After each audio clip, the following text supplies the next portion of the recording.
Hi, I'm Lissie. And I'm Simmons. We're here to talk to you about stuff. Especially history. We're doing a podcast about history. Hi! We're the Ink Drinkers. Contrary to our name, we don't actually drink ink. We just drink tea and talk about history. So join us as we learn about history. Indeed.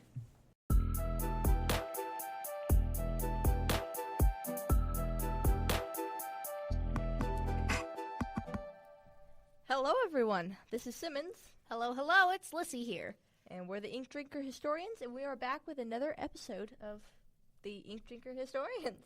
Indeed, as well as the start to a new series here in the podcast. Oh, yes. We are doing a series on the KGB. The KGB, that's right. The Russian Secret Service Organization.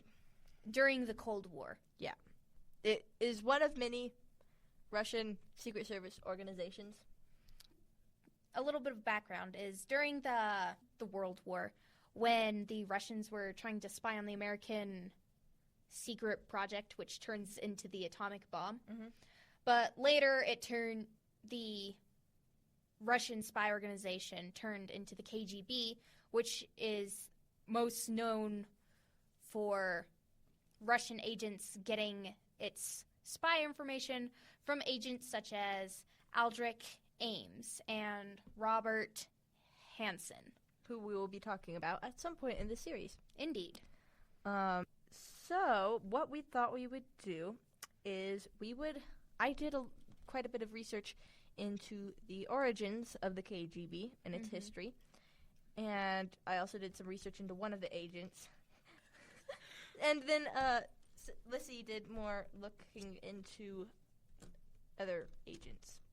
So Indeed. She knows more about that. So let's jump right into it. Do we want to talk first about, just move down on our Google Doc here, the origins of the KGB?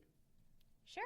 That's the first episode, ladies and gents. Yes, indeed. Feel free to pop in, Lissie, whenever you want to say something, because I was the one that wrote down the notes, but all right. You might know lots that I don't know, and I might know some that you don't. I don't know. We'll find out. We'll find out. All right. So I got most of my information from Britannica. So the KGB was formed in 1953 to be the sword and shield of the Communist Party. But it actually wasn't the first secret service organization in Russia. The first one was called Cheka, and it was started in 1917. And it was started as a counter-revolution and sabotage department, but it quickly assumed responsibility for arresting, imprisoning, and executing, quote-unquote, enemies of the state. Interesting. I did a little bit of research on the origins of the KGB, and it sounds very similar to this Russian royal guard back in the 1500s, when the Tsar of Russia at that time, he formed this royal guard, and they were very known for their ruthless tactics in arresting, imprisoning, and executing so-called enemies of the state, though some of them were innocent. Yes. It seems to be a trend with Russia for some reason. It does. Doing that.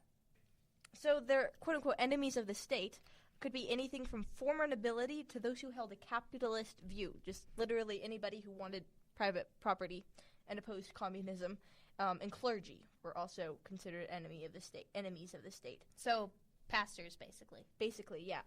There's a book series that my family really loves. It's called Ivan.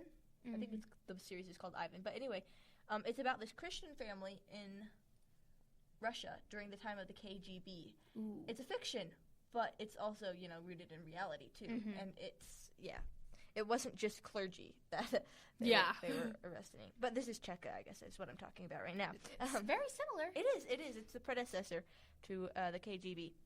Cheka was responsible for the execution of more than 140,000 people in the span of just the 5 years that it was up and running. Oh, wow. Yeah. But it gets worse, don't worry. Oh, dear. Yeah. Cheka ended in 1922, and other agencies were instituted over the years, including GPU, OGPU, NKVD, MVD, and MGB. What do those mean? Okay, I was going to say don't ask about the acronyms. I know, I was joking. Yeah, I did write them down. I cannot pronounce any of them. We can attempt here. You start with the first one. So the first one is the GPU, and it'd be something like the Gasuarstvenoi. That's the first word. Second word is politichexove. And the third word is upravleni. We are neither of us Russian. I took a little bit of Russian in my freshman year. Okay. And I'm going to attempt to get back into it just more as a hobby. Mm-hmm. But my Russian is slightly rusty. We used to take Russian. That was my older brother. He wanted to learn Russian. And so we did audiobooks in the car. But I forget pretty much everything about it except for da, nip. Da. So basically the GPU stands for, in English, State Political Directorate. Interesting. And then I guess the OGPU is the successor to GPU. They're kind of the same thing. They kind of absolved into each other. That one OGPU stands for Yedinyanye. Yedinyanye. And then the same thing as GPU. Yeah. Whatever you said before, we're not going to try that again. And that's basically just Joint State Political Directorate. Mm-hmm. So GPU and OGPU implemented surveillance of the populace in corrective labor camps. They also began forced collectivization. I wrote down this word, but I can't Collectivization. say it. That of agriculture and deported the wealthy. So basically, just communism. Yay. Typical. Yeah. They were succeeded by the NKDV, which stands for Narodnya. Yeah. Kommissariat Vintrenik. I'm butchering these words. Yeah, oh well, but that's what we're doing, I guess. Del. That last one's easy. And that stands for People's Commissar. I can't even pronounce the English word. Commissariat of Internal Affairs. NKVD assisted Stalin with the Great Purge. The Great Purge was a series of kangaroo court cases where many people who opposed Stalin were tried and found guilty of crimes fabricated by the NKVD and executed or imprisoned. Sounds a lot like Christian. Like the Christian. Yes, the beginnings. The Christian beginnings, yeah. Mm-hmm. What's the word I'm looking for? After Jesus' trial. Yeah. Like starting like there and onward. Mm-hmm. The persecution, that's the word I was there looking we go. Yep. In 1 year alone of this great purge with Stalin and the NKVD, over 75,000 people were executed in 1 year alone. Now, here's the interesting thing that I was thinking about. Something I was thinking about was, what did that do to world population? Because the world population right now is 8 million. No. Yeah, right? 8 billion, rather. Yeah. 8 billion. We just hit 8 billion. Without all these people getting, not just in Russia and with the secret services and things, but how big would our population be today without all these people getting killed? We were reading 2 Samuel, I don't remember what chapter, the other night, and it mentioned that in one battle, 40,000 men were killed on one side. Mm-hmm. And then my brother brought up the point that in the Revolutionary War, the largest battle, I think it was the Battle of Long Island, there was only 20,000 people on each side fighting the battle.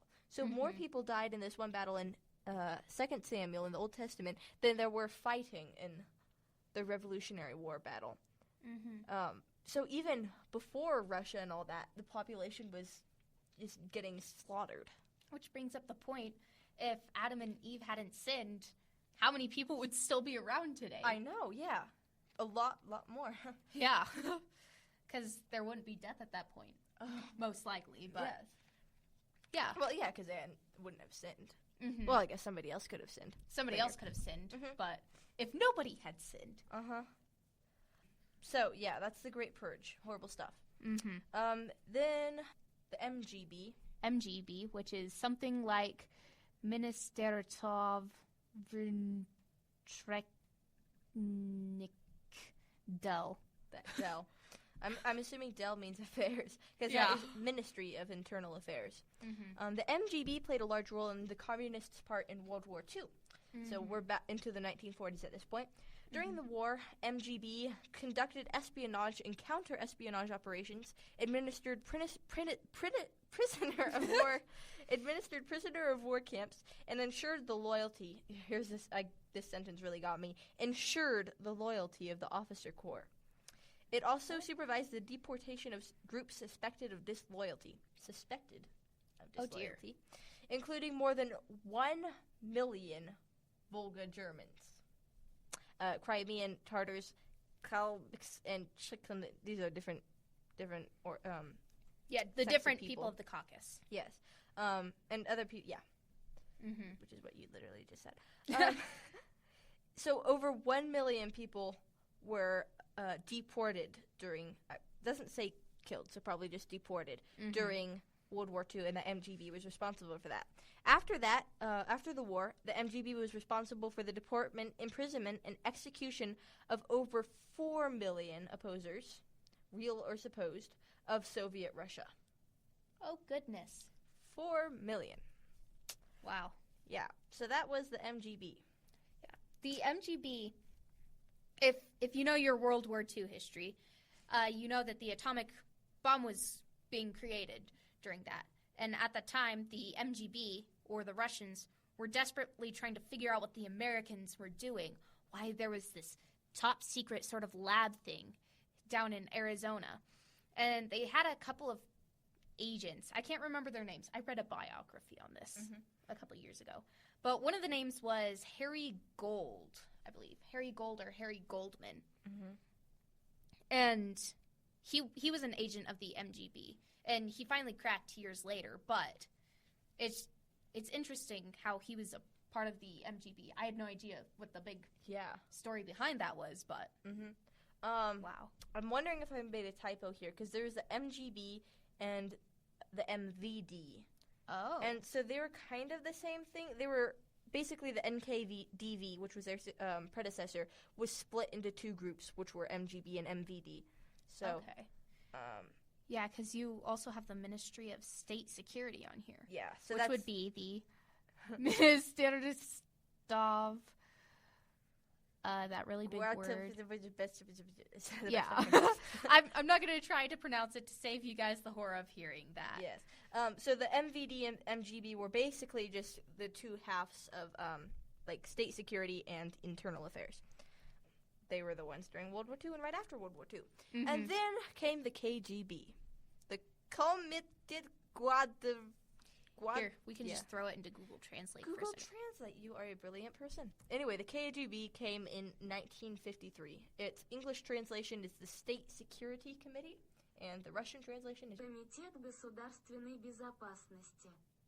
that. Okay, That's what hold on. KGB stands for. Oh, you got it.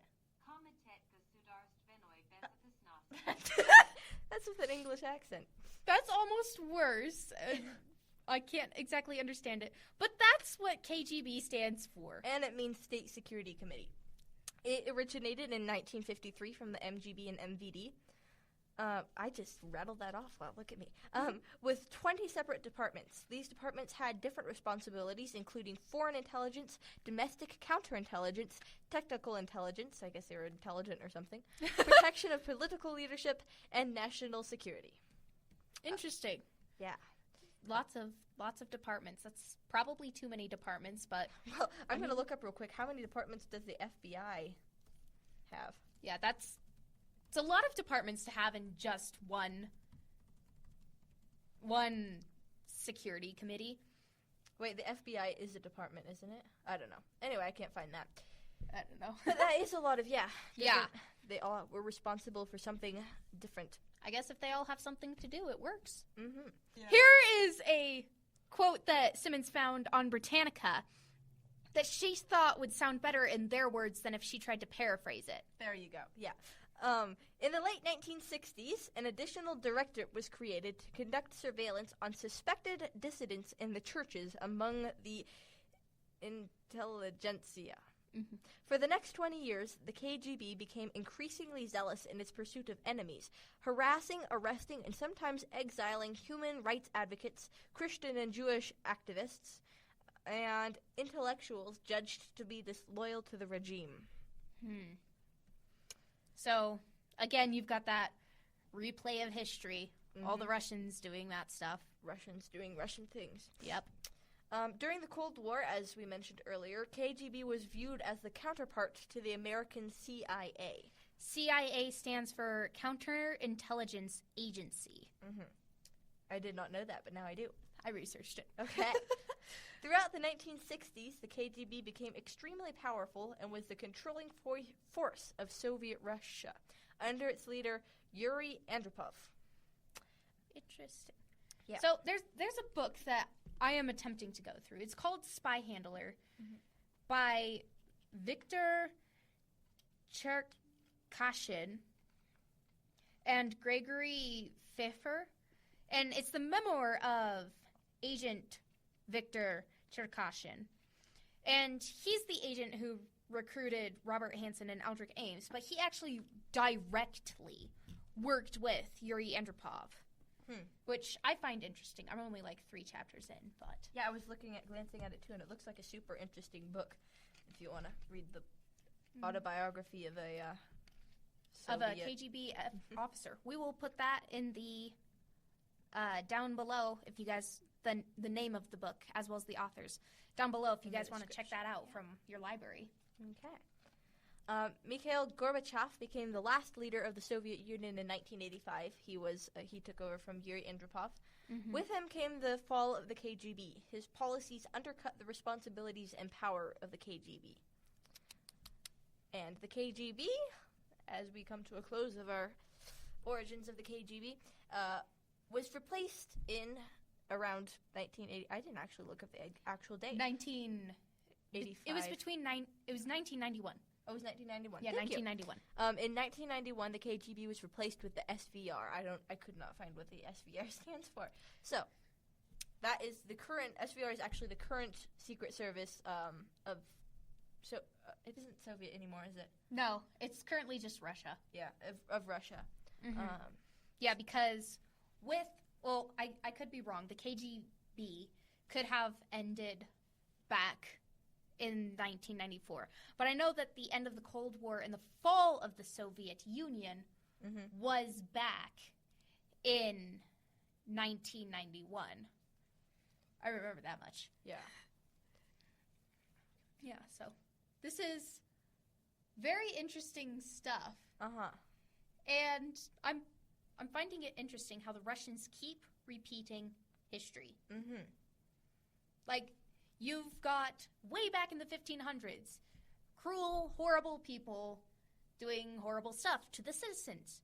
You've got the 1920s, cruel, horrible people doing horrible things. You've got the 1930s.